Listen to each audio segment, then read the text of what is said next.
It is taught in the Quran, for big and small. A way of life, a way of life, a way of life, a way of life. Islam is a way of life, a complete way.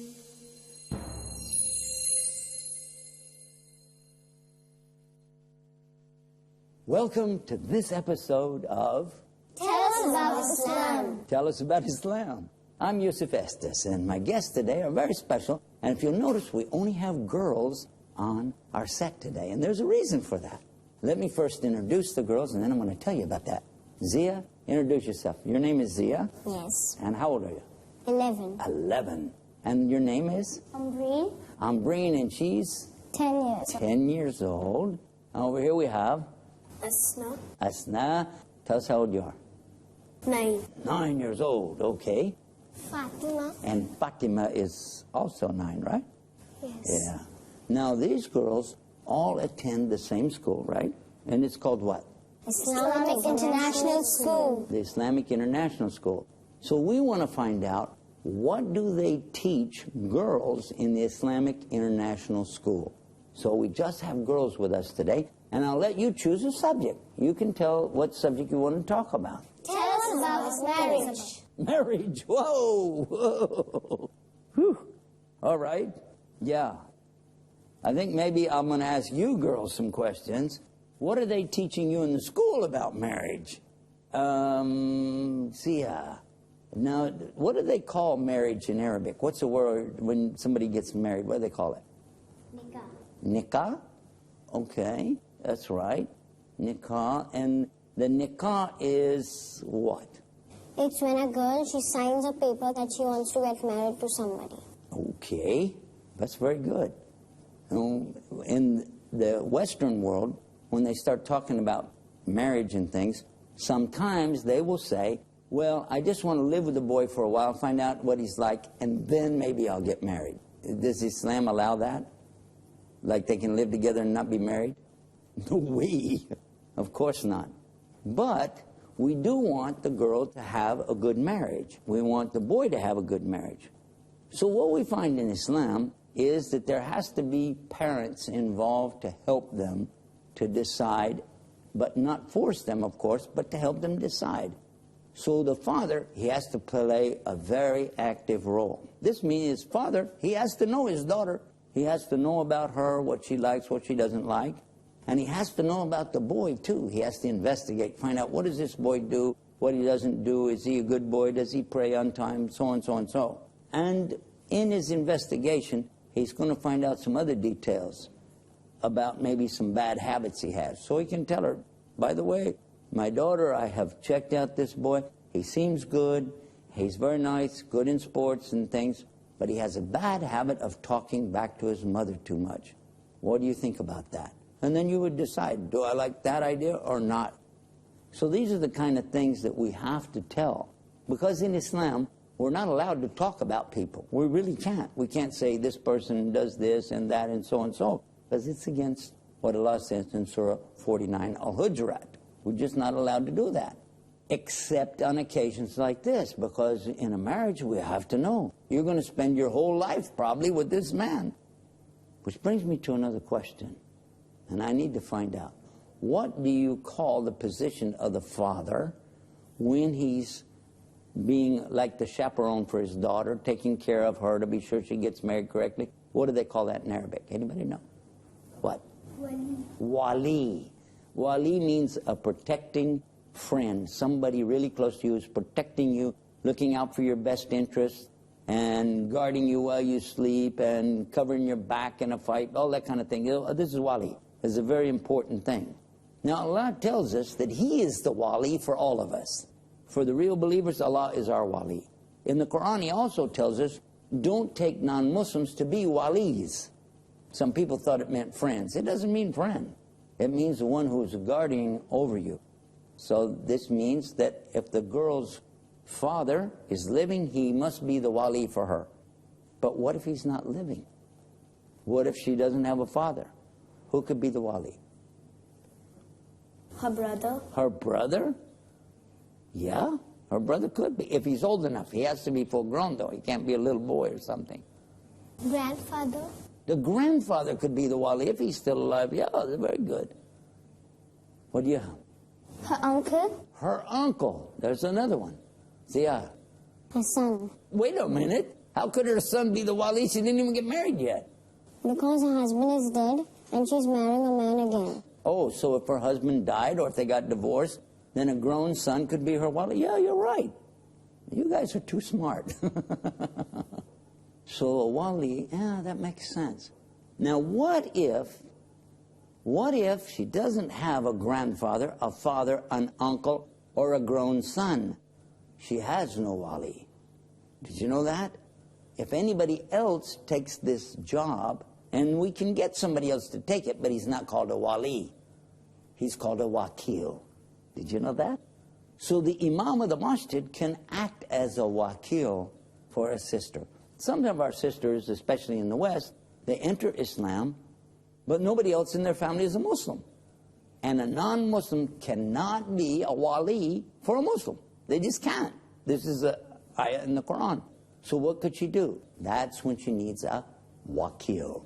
And the wakil can be an imam or a scholar or somebody knowledgeable in Islam, somebody who's responsible, but he has to take on the responsibility to be sure that she gets a good marriage, a good man, check out this guy, and then if there's problems later, they can come back to this man and he can help them solve their problems so that they don't wind up in divorce or, you know, fighting and things like that. So that's the job of the wakil. I got another word for you. Listen to this word. Mahram. Have you ever heard the word mahram? Yes. What is mahram? A person from the girl's side, anyone from the girl's side who goes with her and who's a part of her family. Exactly right. We call it in English chaperone. Actually, it's not English, is it? That's French. But we say, in English, we say chaperone. It's a man from her side of the family that can't get married to her, but he's close to her so he can go, like her brother, uncle, grandfather, son, grown person. He can travel with her if she'd like to make Hajj, if she'd like to go somewhere, study, things like this. She can travel, but this is the person who takes care of her like a chaperone. Now I want to come to another word called mahr. It sounds similar, but this word is related to the marriage called mahr. What is mahr? What's mahr? Mahar is something that the bridegroom gives to the bride. The groom, bridegroom, he gives something to the bride. Okay, that's exactly what mahr is. In English, we call it dowry. There's a dowry. Now, listen to this. In the Christian tradition that I grew up in, it was always the girl that had to give a dowry to the boy. And the girls would start when they were younger than you, saving up things and getting things in a big chest. They called it their marriage chest, or chest, you know, when they get married, they have this like big box full of things that they would save up and save up. So when they got married, they could give things to the groom, because it was considered the only way to get rid of a daughter is if she had some money to buy her way into somebody else's family almost. It seems strange, doesn't it? But actually the idea of Santa Claus for Christians came from this. About 1700 years ago, there was a council held in Nicaea. One of the people that attended it was called Saint Nicholas. He was a saint for them. And he used to wear the long robe and had like white fur on the trim. That's where they got the idea of Santa Claus. Only he was probably very thin, probably not a big fat guy. But anyway, he was very nice, and he used to worry about the children getting married, things like that.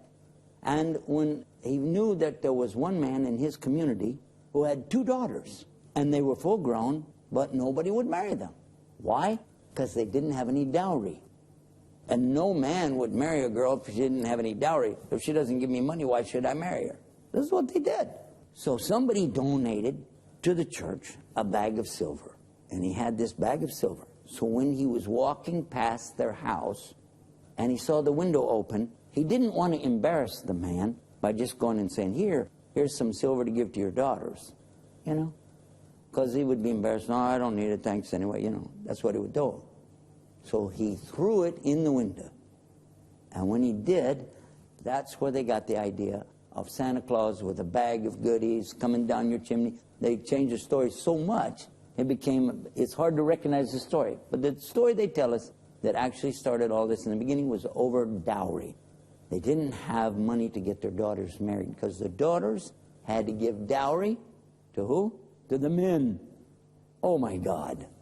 And Islam is saying, no, the men, we reverse it in Islam, the men have to give the dowry to the women. If they don't have any dowry, if they don't have any money, he has nothing at all, but he has a good heart, he's a good man, he would like to get married, but he doesn't really have any dowry. And there's a girl who would like to get married to him. Islam insists there must be something. He has to give her something. Do you have a clue what he can do? Do you know? What? Tell us. Once a man came to the Prophet, peace be upon him, and said that if I do not have any money to give as meher, so what should I give? And the Prophet ﷺ said, you could even give a ring or teach her verses of the Quran. Is this a good hadith? You know this? MashaAllah. So see, look how Islam is solving our problems. Even when we get married, Islam is having an answer for us. That when a man, he has no money, but he's a good guy. You know, he can work, he can do some things, but he just maybe couldn't save up enough money at the time. They want to get married. So even if he has nothing, maybe a ring or teach verses of the Quran. Wow. I love being a Muslim, mashallah. But then I want to ask a question. Now, they're going to get married. We have the father. He is the wali for the girl. And they're going to get married. It's going to be a nikah. They're going to have a signing. She's going to sign something. How are they going to even meet each other to start with? How will they know? Have we even thought about this? How can they? Should they like go out on a couple of dates, find out what's going on, maybe go down to the movies together? Is that the way we do it? No. Actually, when the girl's old enough that she can have children herself, and the boy's old enough that he also can have children, then we can start talking about marriage. Before that, there's no real reason to go into these details. Like we're doing right now, this is like the most we would have. We would stop about there and say, okay, when you get older, come on back. But I'll continue it for our audience at home. The rest of the story goes like this, that the mother and the father are responsible to go into the neighborhood, to talk to different people, to investigate this family, that family, and find out about this boy or that girl until they can make a good match. Meet the family, sit with them, see how they are. Just get the feel for them. Maybe have dinner with them and watch how they treat each other. Now, the boy acts pretty nice when he comes to our house, but all of a sudden, we see what he does to his own mother. He says, bring me this, give me that, to his mother. You go, thank you very much. Because what he does to his mother, he'll do to my daughter, and I'm not going for that. So there's some more things about that. We'll take a break right now. We'll come back and we'll finish talking about these subjects that are important for women in Islam. Stay right there. We'll be right back. Islam is a way of life. We're back and you're watching Tell Us About Islam. We've been talking with the ladies here about the subject of marriage and some of the things that Islam is teaching us about marriage. I think I learned something in the last part of this show, and I would like to continue learning, so I'm going to keep pulling from them, getting some questions of my own answered. When it comes to the subject of the treatment of women, treatment of the girls, did you know that it's very important that Islam came at a special time when women were really in a bad shape? Did you know that? So this is important to know it. The Quran, when it was being revealed, this was in about the 600s.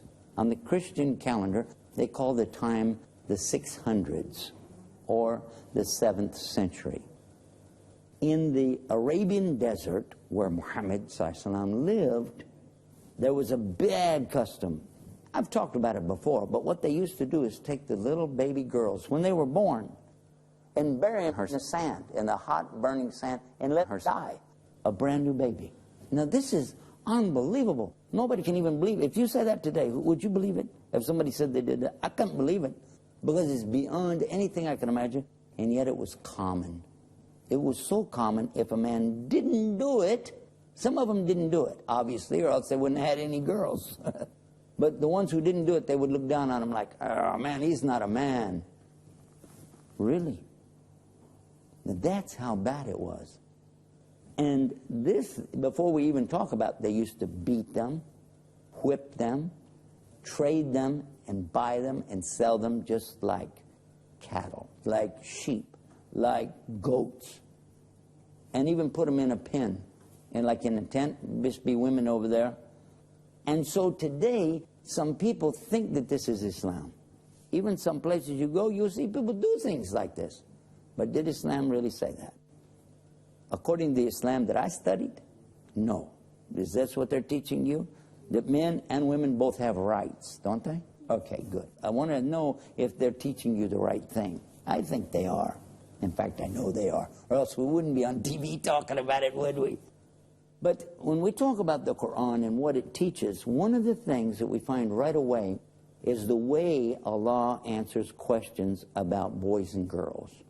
The men, of course, all the religions talk about men, because men are the ones usually are the clergy or the preachers for the religion.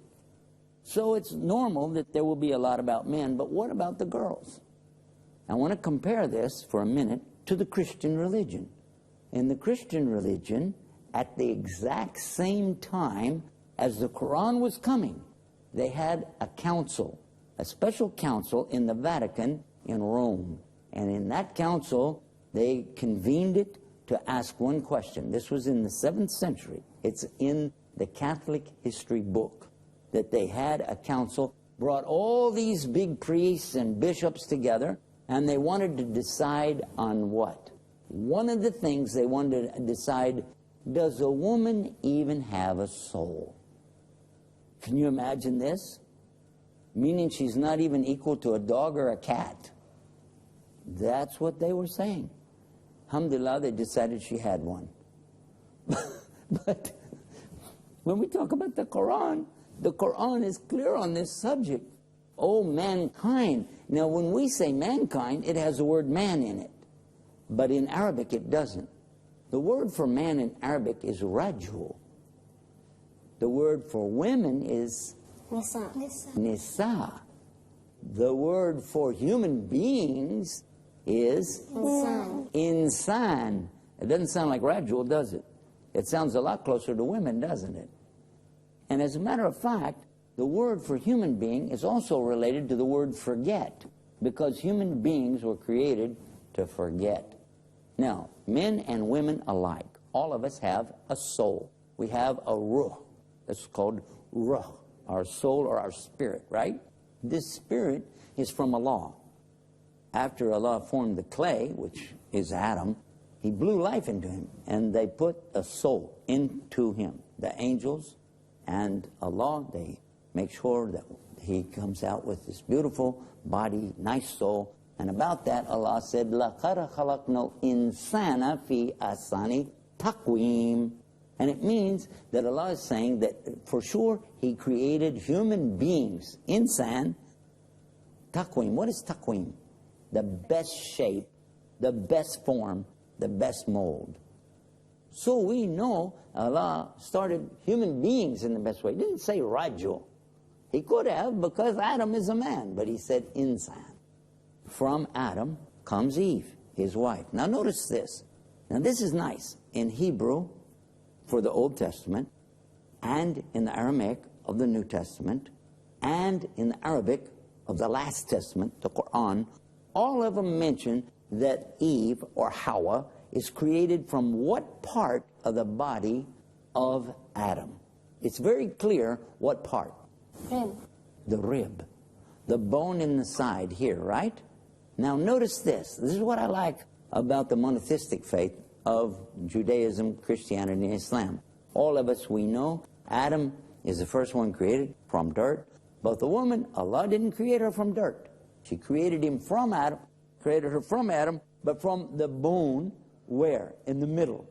Not from the head, She's not over the man, but not from the foot. She's not under the man. She's where? Beside the man. Have you ever thought about that? It's something for us to think about, because the man and the woman, they go through life together, side by side. But they are different. Usually, not always, but usually women are shorter than men, aren't they? Usually. And usually, not always, but usually, the men are stronger, physically stronger. And also, usually, the women live longer than the men. Did you know that?